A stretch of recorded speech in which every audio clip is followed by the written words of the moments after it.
a life coach and a spiritual magician. And the topic of today's conversation is procrastination, how to dissolve procrastination and reclaim your momentum. So, I developed a little PowerPoint presentation that I'm going to share now.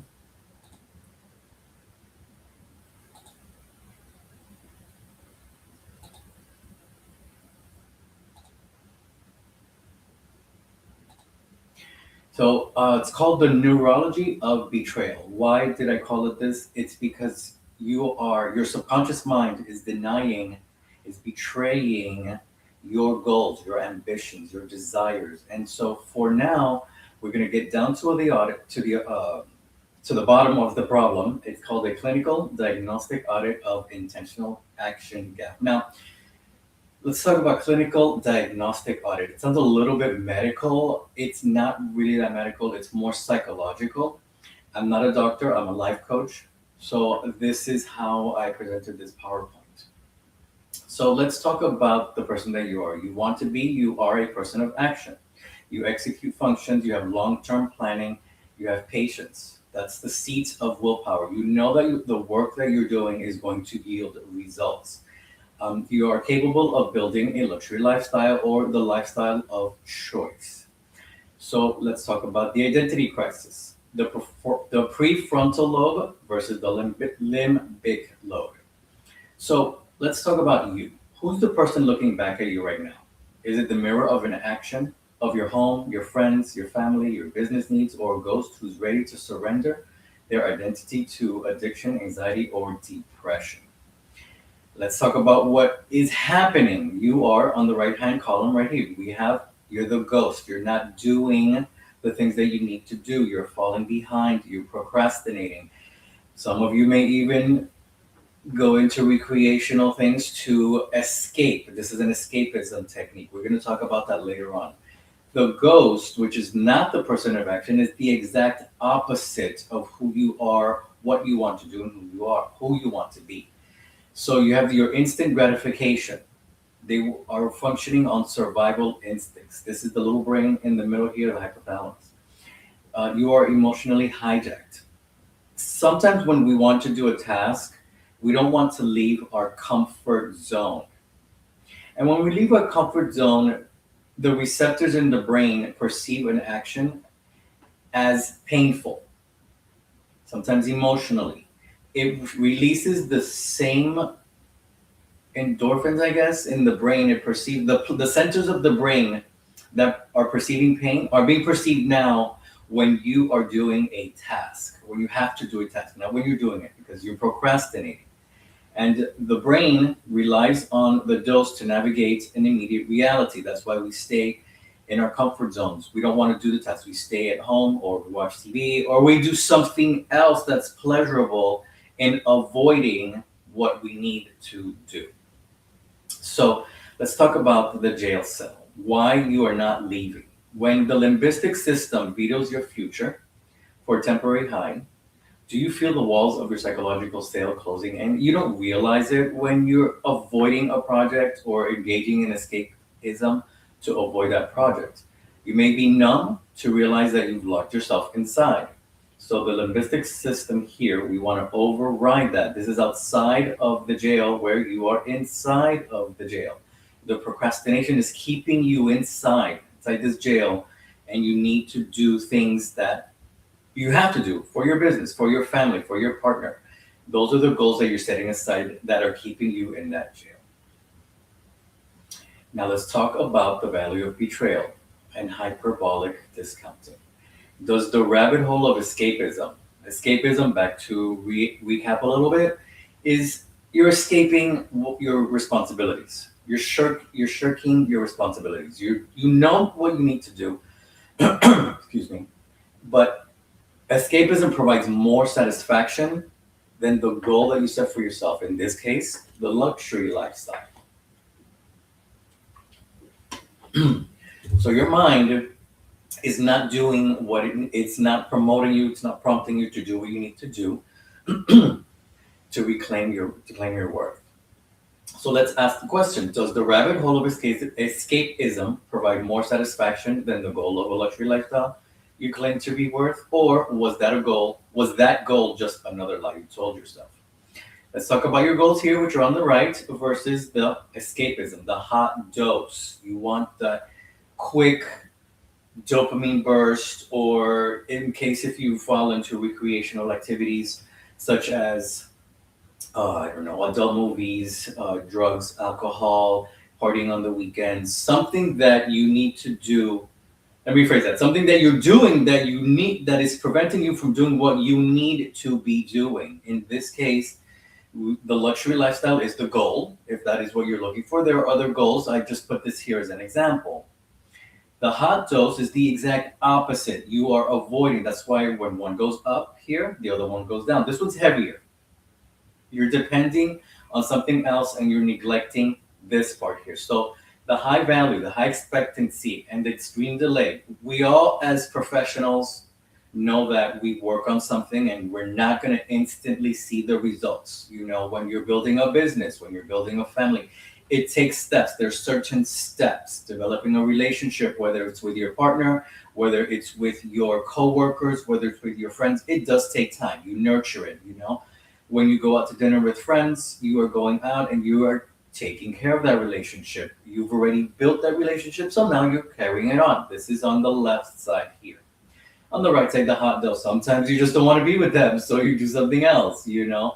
So when you are in the hot dose, engaging in your escapism, you're not nurturing what you need to be taken care of, what needs to be taken care of. Let's talk about reputation, power, and the intentional action gap. This line here represents making a plan, whether you are building a business, doing social media, meetings, exercise, emails, calls, texts, things that you have to do to promote yourself, your business, your family. Then you get to the divergence point, this dot here, the red one. This is the limbic hijack. This is when your mind says you don't want to do that. You want to stay in your comfort zone. So then you drop instantly from your goals to down here, your escapism. You're shirking your responsibilities. You're not doing your calls. You're not doing your exercise. You're not answering the emails or calls or text. This is the intention gap. You have this gap here where you need to be here. So in my practice, I help people override the limbic hijack. There are many professionals that work. You know, to be completely candid, some people shirk their responsibilities from home by doing extra work at the office. As funny as that sounds, I have clients that what they do is to avoid the home because there's something in the home that needs to be taken care of, a conversation that needs to be had with your children or with your partner, wife, spouse. And what do? You immerse yourself in work. You leave early in the morning and come late at night just to avoid a conversation. You are procrastinating that conversation. For others is adult movies. You did your work, you don't want to do anything else. This happens really with professionals. They sometimes jump into the gym and just get jacked. You know, they're like, I don't want to do this now. I'm the face of my business. So they throw in excuses so that they can not do and take care of their responsibilities when it comes to their business. So for me, to claim your power, the prefrontal cortex must maintain the boundary between intention and action. Your boundary at this moment here has collapsed. So you're doing things that you should not be doing, and you're avoiding things that you should be doing. That's where the intention action gap is. You intend to do the work, but you're not taking action to do the work. That is, in essence, what procrastination is. So let's talk about the flight response of the brain. We talked about it briefly, where you are flying the flight, like animals when they are attacked or about to be attacked, they have a fight or flight mechanism. Either I'm going to run away from the situation because it's going to cause me pain. The limbic system is going to hit the receptors in the brain that trigger that pain response. So you're going to fly. You've chosen to fly through escapism, work, movies, drugs, alcohol, whatever it is that is, your flight response was triggered. You are neglecting your responsibilities. So since your brain has chosen flight or escapism, at what moment did you decide your fear was more powerful than your goals? Maybe it's I'll do it later. I know I'll get it done. You know, we've got the F's of survival: food, fight, flight. Obviously, we need food to survive, not necessarily a being attacked moment. You probably one probably sorry, I don't mean to sound judgy. One probably escapes to food. There are people that food to them doesn't say no. They're going through a trauma with the family. They're going through a trauma at work. What do? You open the refrigerator. There's a ton of food there. The food is not going to say no. The food is not going to provide resistance. The food is not going to be attacking. It's going to say yes. Come and enjoy. So the pleasure centers in your brain are activated because your flight mechanism at this moment said, I got to escape this. I have a problem here that I don't want to address, that I don't want to encounter. I don't want to confront this problem. So I'm going to go eat. I'm going to go activate the pleasure centers in the brain. Your flight response also is when you drink alcohol. You feel good for a moment, then you have another drink and another. Or in the case of drugs, some people do their drugs and they, what is that? You don't see them Friday night all the way up until Monday morning till you get to work. Completely escaped the weekend, didn't want to do the work that was required over the weekend. And then you get back to Monday morning. Oh my God, I have so much on my plate. Now, with that so much on my plate moment, you're definitely not going to want to do that because now you've added. We're going to get to the cycle of why that happens and how it happens because you shirked your responsibilities over the weekend or throughout the course of the week. There's some people that do drugs during the week to escape their responsibilities. There are people that engage in alcohol throughout the week so that they can escape their responsibilities. But it becomes this compounding problem. And that's where I come in to help you out and realize that the things you need to do are going to achieve long-term success. That's the resolution right there. Long-term success. At the moment we're engaged in pleasure-seeking behaviors, we want that instant gratification. We don't want to do what has to be done, and so more stacks on the plate. And then, it's all right. I'll do it next week. Next week comes, and you're back on the weekend binges. Your middle brain perceives the effort of your daily responsibilities, meeting, exercises, so on and so forth, as a predator causing pain. The reaction is the brain triggers the flight response, escapism. It is not a goal-oriented choice. It is the flight response from a perceived threat, a threat of pain. Now we're going to talk about the anatomy of the subconscious failure loop, which we just mentioned. So you are shirking your responsibilities. This is the avoidance trigger. You don't want to do your work. You have to do your work. So now you don't want to. That's your avoidance trigger. And then it goes to the next one, your willpower depletion. You don't want to do this work. You're professional. You put that aside, so now your willpower takes a hit. Your self-deception and rationalization. I'll do this tomorrow. I know I'm going to get it done, or I'll delegate this responsibility to someone else. I know it's going to be done. It's not going to be a big deal. Then your mind goes into the evidence collection, the little part right over here. Your subconscious mind registers a broken promise. So now what happened? You learned helplessness. I have a brother. He's a psychotherapist. He deals with professionals like this all the time.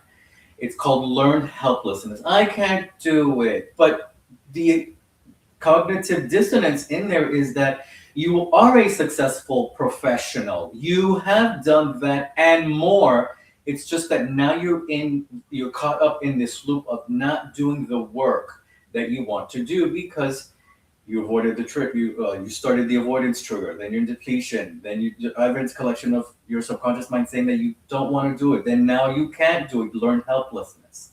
And then, of course, you go back to the relief seeking, the flight into escapism to remove the guilt. It can be found in drugs and alcohol. It can be found in other pleasure seeking behaviors that should be removed in order for you to not do the avoidance trigger, which you just keep going around and around in that loop.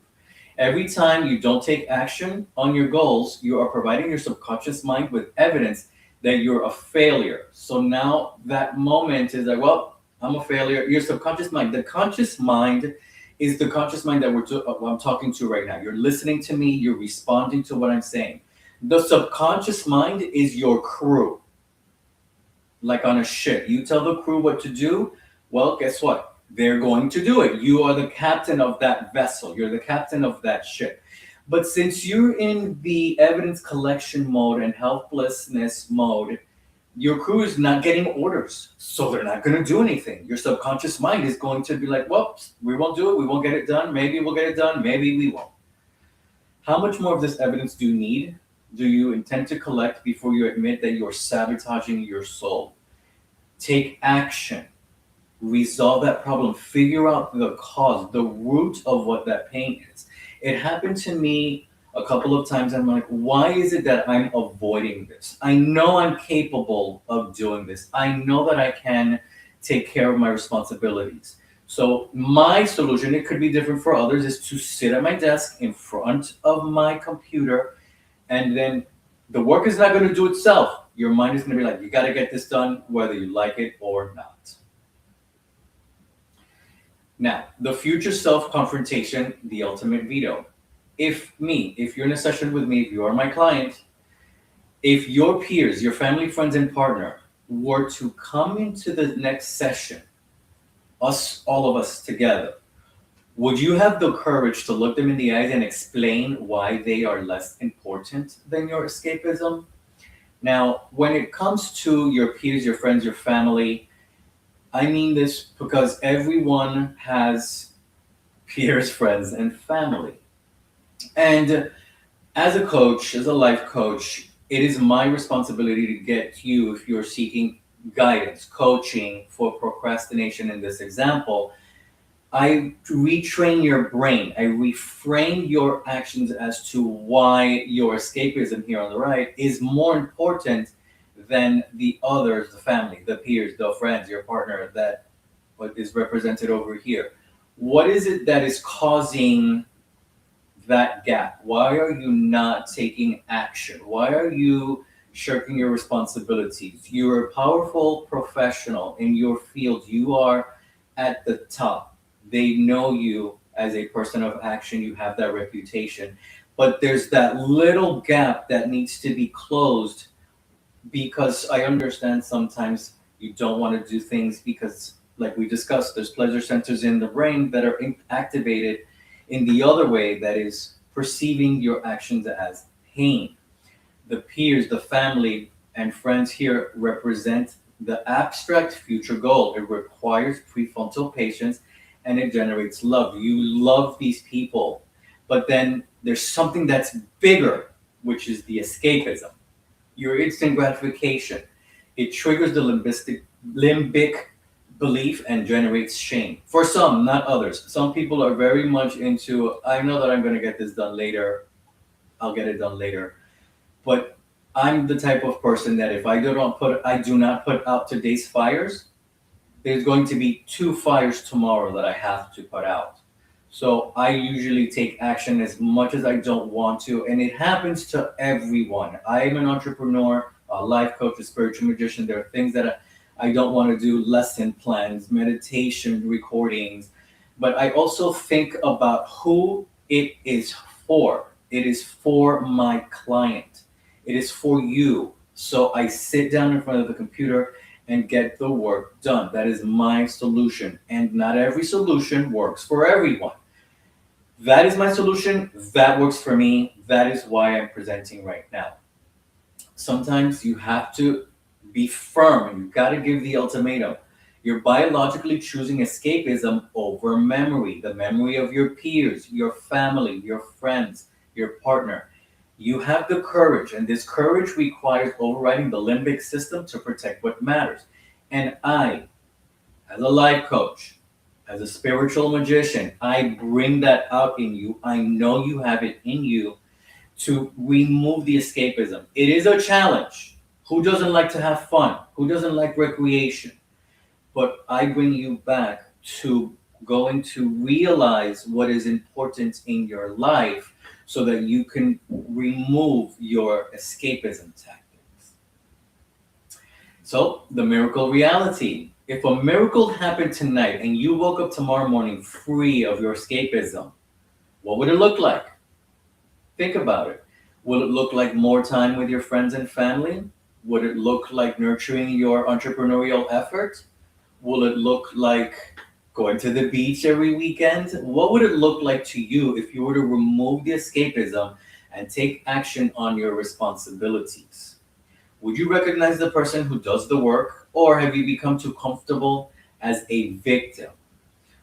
You cannot have a successful victim. It just doesn't work. It's cognitive dissonance.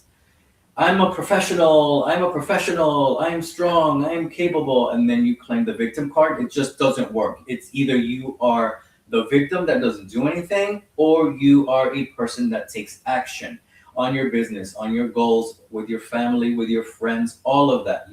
You got to choose a path. You have a choice. You could remain comfortable, the comfortable victim of your escapism, or you could step out of that jail cell and become the person of action.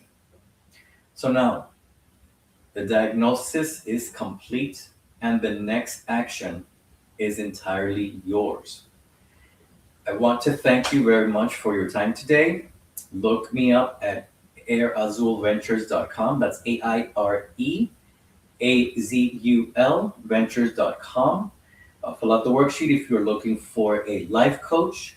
Follow me on social medias. I am at Air Azul Ventures on Instagram, Facebook, LinkedIn, YouTube, and X. I wish you a good day, and that is all for the stream today.